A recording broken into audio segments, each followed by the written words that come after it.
কোরিয়ার সবচেয়ে নামি দামি স্কুল হলো জোসিন হাই স্কুল, যে স্কুলে পড়াশোনা করে শহরের সবচেয়ে উচ্চবিত্ত পরিবারের বিগড়ে যাওয়া ছেলে মেয়েরা।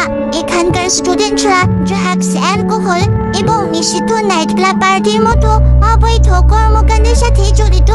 এছাড়াও স্কলারশিপ স্টুডেন্টদের উপর তারা চালায় অমানবিক নির্যাতন, র্যাগিং, বুলি এবং বৈষম্য এই স্কুলের স্টুডেন্টদের কাছে নর্মাল একটি বিষয়। এছাড়াও এই গর্বে থাকছে লাভ রিলেশন, রোমান্স এবং স্কুল গার্ল প্রেগন্যান্সি। এখানকার স্টুডেন্টদের ধারণা তারা যা ইচ্ছা তাই করতে পারে, কিন্তু বিপত্তি ঘটে যখন পুলিশ শিকার হয়ে একটি স্কলারশিপ স্টুডেন্ট মারা যায়। এরপরই শুরু হয় ভয়ানক এক প্রতিশোধের খেলা। তো চলো আর বেশি কথা না বাড়িয়ে শুরু করা যাক আজকের এক্সপ্লানেশন।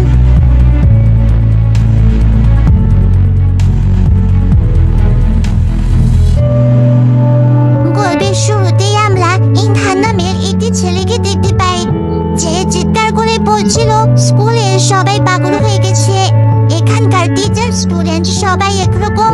স্কুলে জঘন্য কাজের ব্যাপারে আমি সবাইকে সবকিছু জানিয়ে দিব।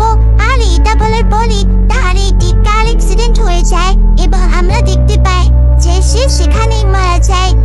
এরপর আমরা কয়েক মাস পরে চলে আসি। আমরা কোলের নাম বলে একটি প্রাইভেট স্কুল দেখতে পাই, যার নাম হলো জোসিন হাই স্কুল, যেখানে কোরিয়ার সবচেয়ে ধনী ব্যক্তিদের সন্তানেরা পড়াশোনা করত। প্রিন্সিপাল সবার উদ্দেশ্যে বলে, আমাদের স্কুল হলো কোরিয়ার বেস্ট স্কুল। নতুন বছর শুরু করার খুশিতে আমরা একটি স্কলারশিপ পরীক্ষা অ্যারেঞ্জ করেছিলাম, যে পরীক্ষায় 100% স্কোর করে পাস করেছে কাংহা। তখন কাংহা নামে সেই ছেলেটিকে স্টেজে ডাকা হয়। কাং বলে, আমি কাংহা 100 মার্কস করে